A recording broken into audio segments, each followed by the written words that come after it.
Games blending elements of shooters and RPGs have been on the rise for the past few years, taking a variety of forms. The latest is Borderlands, which brings shotguns and sniper rifles into a massive world filled with quests and loot. Gather up your friends and get ready to step over the border.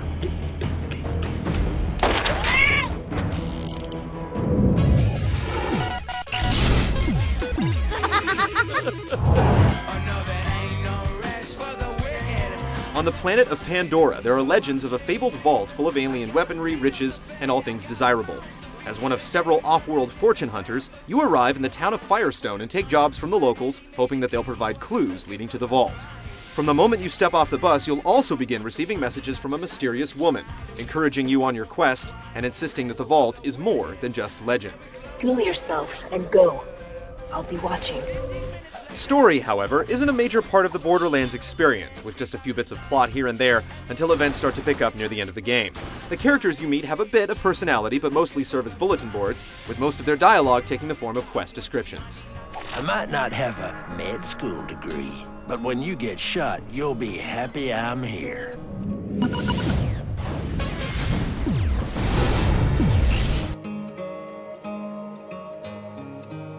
The world of Pandora is enormous, offering dozens of hours of exploration and hundreds of quests. Starting out, though, the pace can be fairly slow. You spend your first few hours retreading the same ground near Firestone, killing countless numbers of dog-like skags. It can start to feel a bit monotonous, but once you get away from town, the world opens up, and you soon find yourself fighting through caves, docks, canyons, and scrapyards. Getting you across all this terrain are two-man vehicles with a kick-up nitrous boost, and you eventually open up a fast travel network that connects key locations. Borderlands operates on a quest-based system. You'll receive new quests from characters or bulletin boards, head to waypoints to complete your goals, and come back to cash in for money, experience, and loot. Quests include minor tasks like collecting boxes of tainted cigars or turning on windmills, as well as bigger jobs like boss fights with bandit leaders or overgrown wildlife. Each one has a recommended experience level, and if you try to take them on too soon, you're taught the hard way to come back later. Time to paint this body with blood! The game is designed entirely with co-op in mind. You can play through from start to finish with 3 other friends and invite other players to join your quest at any time. If there's a gap between experience levels, you'll have to stick to the lower level quests. But as long as you're within 10 levels of each other, you should be able to find things to do together. Wealth and experience are automatically shared among players, although you will have to communicate to divvy out gear and health. 2 can also play via split screen, although menus don't quite fit within the split frame. There are plenty of incentives for playing with others. Enemy difficulty scales up with larger groups, increasing the chance that they'll drop better items. Working together, you can also heal teammates bleeding out or set someone to man a vehicle turret. If you want to fight each other to prove superiority or claim a rare item, you have 2 options. You can start a duel with another player anywhere on the landscape, but victory can feel a bit empty as the loser is left with low health. Your other choice is to seek out one of the arenas scattered throughout the landscape, where you can fight in spaces designed for multiplayer without any adverse consequences. You can easily spend more than 30 hours completing Borderlands, and there's plenty of incentive to experience the world again and again with friends. The game starts out a bit slow, but it grows on you the more you play.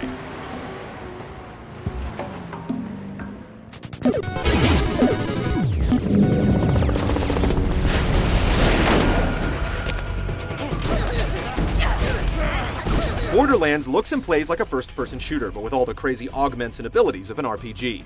Foremost in defining your experience is the class you choose at the start. There are 4 in all: the Soldier, who can deploy turrets, the Berserker, who can go into a bare-fisted rage, the Hunter, who has a dive-bombing Falcon, and the Siren, who can phase walk to slow time and flank enemies.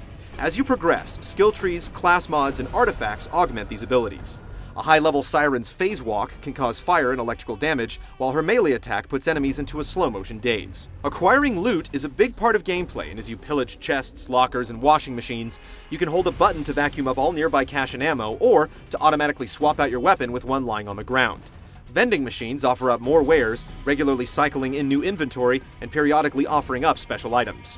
You can't keep more gear than you can carry, though, so you'll soon find yourself selling off old favorites. Early on, it can be tough to manage backpack space, but you can earn expansions by finding and repairing downed claptrap robots. Borderlands features an enormous variety of guns and gear, a large part of which are randomly generated using any combination of different attributes, such as accuracy, fire rate, zoom, and elemental damage. There are pistols that light enemies on fire, sniper rifles that deal corrosive damage, and grenade modifications that turn them into bouncy or sticky variations. Instead of armor, you have regenerating shields, and some variations also restore your health. But not all items are random. Exploration can lead to some pretty sweet kit, like an alien sniper rifle that shoots lightning. Time to play! Enemy groups are ferocious and tend to get right in your face, and as you level up, an area's tougher opponents will become more prevalent. You also gain less experience for beating down weaker foes or running over enemies with vehicles. And when you see a so-called badass variant of an enemy, you'd better watch out, because these vicious monsters can really put you to the test. If your health is depleted, you'll have a brief opportunity to kill an enemy before you bleed out, and if you do, you'll get a second wind with full shields. It's a cool mechanic and welcome in the sometimes chaotic firefights.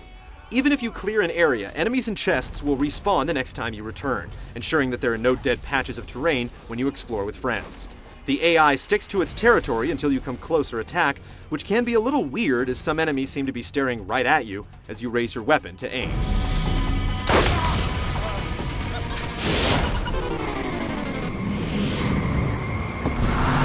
I am CL4PTP. You may call me by my locally designated name, Claptrap. Borderlands' distinct comic book aesthetic separates it from other games set in desert wastelands, although it can still look a bit familiar at times.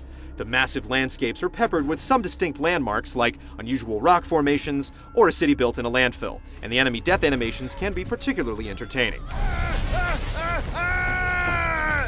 There's an acute Western theme with thick accents and ambient music evocative of tumbleweeds and dusty trails.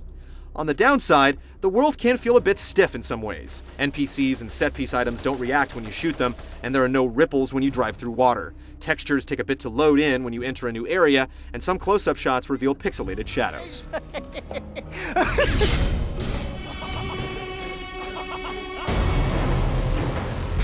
Borderlands is a bit of a grind fest, but that's part of the fun as you take on tougher enemies and hunt for bigger and badder gear. The co-op play is integrated seamlessly, and there's a huge world to explore with friends or on your own. Don't worry about saying goodbye. I'm sure we'll be doing this all again soon enough. Get off my bus.